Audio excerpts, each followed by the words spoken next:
Welcome to the Illuminate Universe podcast, the cast. Get it? The cast? My name is Alina, and I'm the founder of Illuminate, where we mentor job seekers and help employers to fast-track their business goals. I interview a celebrity cast of incredible individuals who have truly inspiring careers. We're talking about their work journey, the process of taking the leap to create a life and career they love, and what happens when they push aside their fears and doubts to unleash their fullest potential. Today we speak with Kush Chatterjee, who will tell us all about a career in banking. Kush has a background in health sciences from Simon Fraser University and now is a branch manager at Royal Bank Canada, Canada's largest bank with over 17 million clients worldwide, over 86,000 full-time employees, and over 1,300 branches. Hi, Kush. Thank you so much for coming onto our show today. It is such an honor to have you here. Our first question for you is, Kush, tell us about your story. Let's start from the very beginning. How did your post-secondary experience lead you to where you are today? So that's a great question, Alina. It's really important to have an education. And I think, in university, you learn so much more and you're really impacted by so many of the people that you communicate with and your professors that you meet. So I started my post-secondary career at SFU and I was in the business program. So my major was in economics. So for the first 2 years, I loved it. I joined because my parents were like, oh, you're good at math, you love stats, let's do it. So I was like, sure, why not? So first 2 years, it was awesome. To be honest, I actually switched my major into sciences because I didn't find it challenging enough. And because of that, I got bored and I wasn't very on top of my work because I just didn't find it interesting. And so I switched to sciences and I am really happy I did because you know what, you really have to love what you do, especially in your education.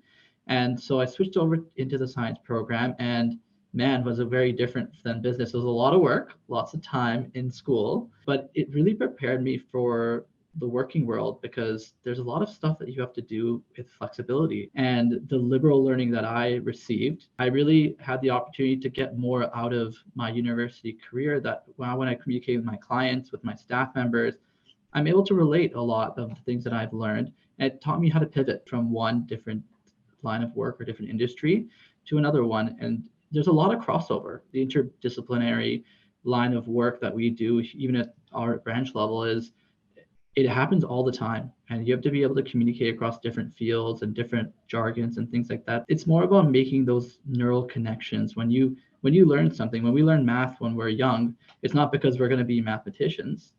It's because we're creating these neural pathways that your brain kind of now has the understanding of this is how we're going to learn. So I'm a huge fan of education. I always tell my staff, train as much as you can, learn new things. Even in our different roles that we take, you have to have a requirement of learning or a certificate before you can actually get into that, which actually helps out in many different ways. So it's a very, very important part of my career. And that's kind of what pushed me into going into banking. So was banking your first job out of school? Banking was actually one of my jobs during school. So before I even graduated, I started working as what's called a mobile teller at the time with Bank of Montreal. And I did it alongside school because, as a student, I need to make some money. And I had a great opportunity to work part-time and kind of on my own schedule because it was on call. So I could take jobs or I could decline them. But it gave me an opportunity to do both at the same time. And it helped because, especially on the weekends when there was no school, it gave me some extra cash on the side. And so let's talk about a setback. We talked about your success so far. I want to switch the lens a little bit. What was a setback that you've encountered in your career that has been transformational? And what valuable lessons did you take away from it that you can share with our audience today? Where do I start? How many setbacks have I had? Okay, so I think the biggest setback that I would say, like the one thing about setbacks is we have to make mistakes to learn from them. And that's just human nature. We need to make mistakes and we should take that as an opportunity for learning. So when I worked at Bank of Montreal, I had a brand new manager, which I didn't necessarily get along with. But at the same time, it gave me an opportunity to learn how to deal with people that I don't necessarily get along with. And we're not going to get along with everyone that we work with or that we interact with, but we have to learn to communicate with them where it's productive. So it created a setback where it was a working environment that I didn't want to be in anymore because their values didn't align with mine anymore. And it was a great opportunity because it actually opened the doors for me to go into RBC because one of the managers at the time had an opportunity for me to work there. And I interviewed and their values aligned with mine and still here to this day, which is great. But it really taught me that there isn't one way of going into a specific line of work, or if even if you are in that work, you don't necessarily have to be there because you have any kind of loyalty per se, but your values should matter more than necessarily money you're chasing or a title or the loyalty of tenure. But really, it taught me a way that even if you're in a specific job or even if you're dealing with a specific type of person, that your values should come in front of everything because we can always chase money. It's kind of like a forever thing. You can always chase the money, but your values are something that you can't really change too many of those. And when you find people that align with your values, you can do so much more. It becomes from a job to a career at that point. Absolutely. I completely agree with what you say.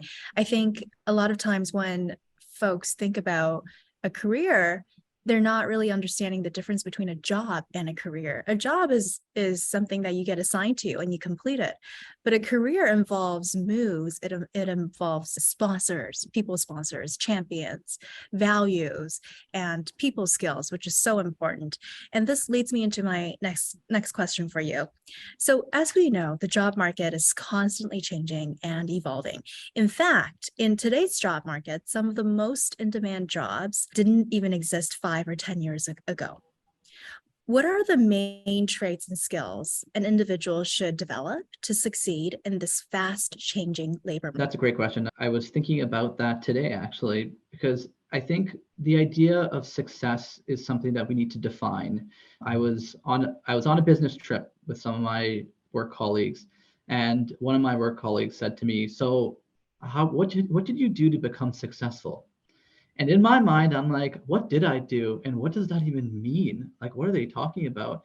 So I think it's really important to define success for yourself. Success is different for every other person. Some people take success as, let's say, earning money. Money is a form of success for some people. For me, money is a tool for happiness, for me to achieve happiness. So how could I make the money that I need to be happy? And what are those traits? So my biggest trait that I realized when I started becoming more successful was I really love my job and I still love my job. And that passion has driven a lot of success because it doesn't feel like I'm coming to work because I'm dragging myself to work. I'm excited to come to work. I'm excited to the people I work with and the impact that I'm doing. That passion drives to areas of focus. It also leads to innovation. It also leads for you to challenging not only the people that you work with, but challenging yourself. I think it's really important to look at those quote unquote values because those are all value systems. So that's something that I really try to focus on.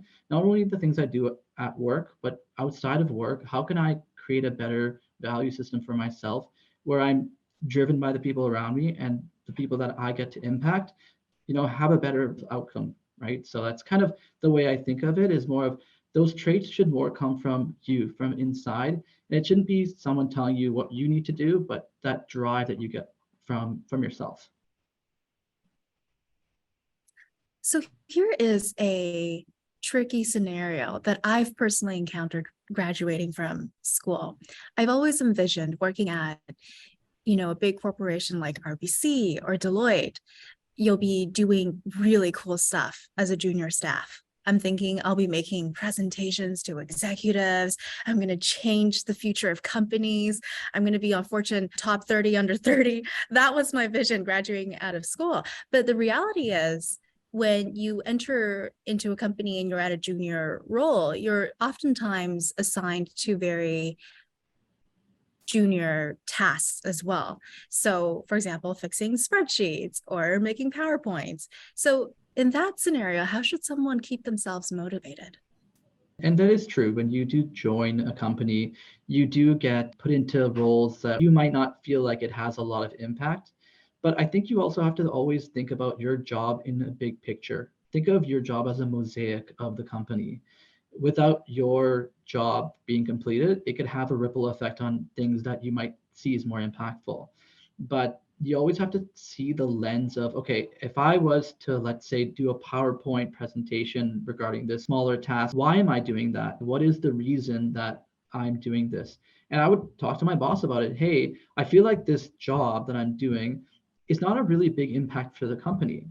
What is it that I'm doing and why am I doing it? I think you really need to think about the why. And the thing about all these junior jobs is when I go back in the day and I think about how I was when I first started, first job, I always felt like, oh, this isn't enough. But now when I come to today, these are all stepping stones in your journey to your development. So think of it as an opportunity that you need to start building a strong foundation.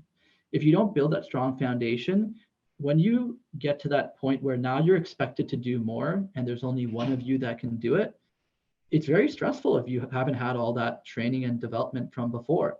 And you can really hone in those opportunities. So I think I would say before you decide to run, learn to walk and really understand that foundation.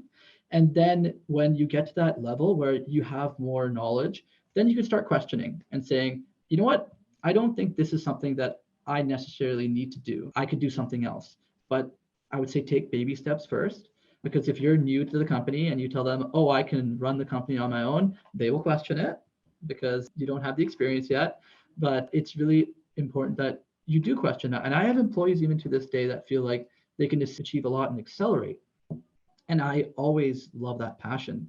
But I always want them to learn that it is a journey and it does take time. I would never want to put someone in a place where they're expected to do a lot and feel stressed out. And in turn, they will leave the company because that stress leads to demotivation. So we want to make sure everyone's prepared to take on that next role. So you might not feel like it's important now, but it's probably the most important thing you will do to get to where you are.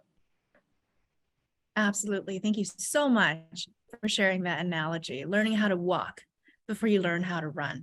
I think there's an element of patience, humility, and also servant leadership in what you described as well. And my next question for you, Kush, is landing a job is super competitive in today's market. What are some tips you can give in terms of crafting a standout cover letter or resume?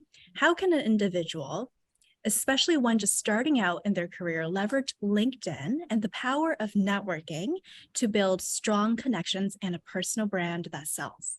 I'm very happy you talked about LinkedIn. It's something that we love using. It's a great software, but cover letter and resume. So my recommendation, and we see cover letters and resumes all day, every day. That's what we go through. I've noticed the most impact of cover letters and resumes are people that take the time to research the actual role that they're applying for and cut their resume to a page. And even though they've done other jobs, they don't necessarily describe those jobs. They might have a one-liner that I worked here, but the descriptions that they're adding on are things that are going to impact their interview or the things that are going to relate to the role they're going into. Even for myself, I interviewed recently for a role last month.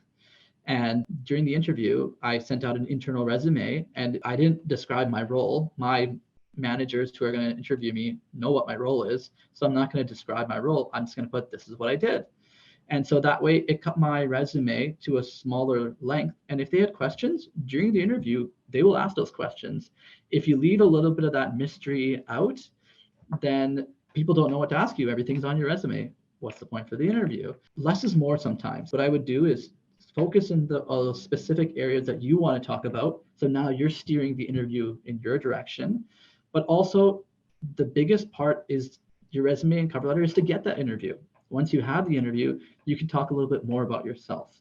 But my biggest recommendation, research the role and be very short and concise. If you understand how many resumes people go through, if you have like a 5-page resume, it's probably going to be left on someone's desk for a long time. Do your best to optimize your resume and cover letter. And with LinkedIn, go to LinkedIn, find out who that hiring manager is, learn about them. If you're not comfortable with contacting them, at least find out what they did to get to where they are.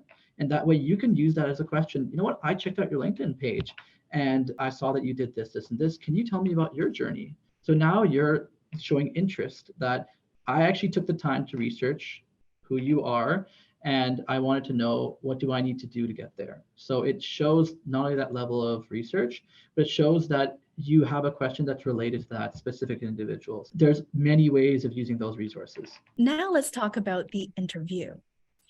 This is also an area where a lot of applicants fail to prepare right or make avoidable mistakes. What are some tips you have so that an applicant can ace the interview and build an impression? I'll give you a little bit of a secret during an interview. When you're in the interview, you have to understand that the people that are interviewing you, they're looking for a specific individual, not necessarily an individual that has a massive education, a massive repertoire of clients or skills. Those are all requirements to get your foot in the door. They're looking to see who is the person in front of me. Will they work well on my team? Because if you hire someone that doesn't fit on your team, you're not impacting one person, you're impacting your whole team. That creates a lot of issues. The biggest thing about an interview, you want to talk about your values. Your role is there's training, there's requirements of certification, there's so many different ways that you can learn things on the job. What we can't teach you is the values that you bring to the table. That's something that is a key aspect of why you get hired, because if you have those values and you talk about those values and you're able to really illustrate that to the hiring manager, then you're already a foot in the door. You've already done the hardest job, is to talk about yourself. All the other areas that they're going to ask about, where did you work, things like that, that's a given, that's fact. You want to really use your values to kind of illustrate what you're bringing to the table and how will you work on that team. Some of the best interviews that I've seen is the interviewer will not talk about themselves all the time. They'll say, when I worked on my team, when I did this with this large group, what I'm going to bring to your team, it shows that you have a team mentality, not just about you. There will be some times that you say, this is what I did, this is the education I have. But having that mind frame from I to we, it shows that you're able to work on a team. So now you're talking about teamwork already. But also, interviews are stressful. I've been in many different interviews. I've seen people in interviews where things really get difficult. My recommendation, before you even start, take a deep breath, and whatever happens, happens. Take your time. Don't rush anything. If you need to reschedule the interview, you can. But the biggest thing is just talk about your values, why you want to be there, and really take the time to research that role so that you can say, okay, maybe you don't want to get into a role and then decide, oh, why am I here? I don't like this job. So take the time to research that role ahead of time. And here's a trick that I learned when I got my job at Deloitte. That was my first official job out of college. I've heard that people love talking about themselves. And sometimes I wonder, the interviewer has to interview 10 or 20 people a day. I wonder if they get tired of listening. So what I did in my Deloitte interview was I actually made the conversation 50-50, where I asked a lot of the questions to the interviewer. And my partner that ended up hiring me actually talked a lot about his journey himself, and we ended up making a really personal, meaningful connection as well. So what are some good questions to ask an interviewer? So I think some great questions. And you know what, that's a great experience, because now it's no longer an interview, because the interview people always see is back and forth. Someone asks a question, another person has an answer. The conversation is the most important part, because you're going to have a conversation day to day with your manager, with your partners, with your employees. You want it to flow like a conversation, not like a question and answer interview. So the biggest thing is, try your best to do 50-50. You might not get there. There might be specific questions about you, but you want to frame it in a way that you can then flip that question back to them. They might say, you know what, we're only going to let you have questions at the end, which is a very practical thing where they'll only ask questions for the specific areas. It might be a case study where you don't have specific questions that you can ask back and forth, but at the end, ask some questions that are specific to that person or specific to how they would react to it. Like flip some of those questions back on them. A lot of questions can be turned around, But I think the biggest questions that I can see is most impactful is talk about a personal experience. Talk about an experience where you felt like you didn't do a really good job on, and how did you change? Because that shows challenge management and change management, as well as take the time to talk about your organizational skills, because that's the first thing to go in any job is, things get messy. But talking about organizational skills, but also talking to your interviewer about how do you stay organized in your day. It doesn't necessarily have to be at work, it can even be at home. It kind of shows that person is thinking about more than just work, that they're thinking of things that will affect their personal life as well. It becomes more of a conversation because you can relate now instead of just talking about work. I love that advice. And now let's say the individual gets the job. What can they do to start off their career on the right foot? So if it's a team-based, I'd get to know team. The first thing I would do, I would meet every individual and just ask about them. It doesn't necessarily have to be about work. It could be outside of work. Getting to know people, it shows that you have an interest. It's not just, oh, they have to talk to me because I'm part of their team. It shows that you can relate to them, and it's trying to build trust. The biggest thing that I've seen at work is that when people trust each other, there's not a lot of lag time of going back and forth and saying, oh, I don't know if we should do this. If someone trusts you, instantly they'll either get the job done or they won't ask too many questions. I have a great example. One of my hires here at the branch, my very good friend who's a manager in Coquitlam said, hey, I have this individual that wants to move to Richmond. I know you. Do you want to take her? I know him very well and I trust him. And without question, I interviewed her. But I knew already in the back of my mind that I was going to hire her because this person came highly recommended. So you want to build that level of trust with your staff as well and your manager, because if you are deciding to go into a new role, that trust goes a long way. That doesn't necessarily have to be by doing a great job all the time. It could be just understanding that person, going to them at a time of need. But you want to build trust early on in your career.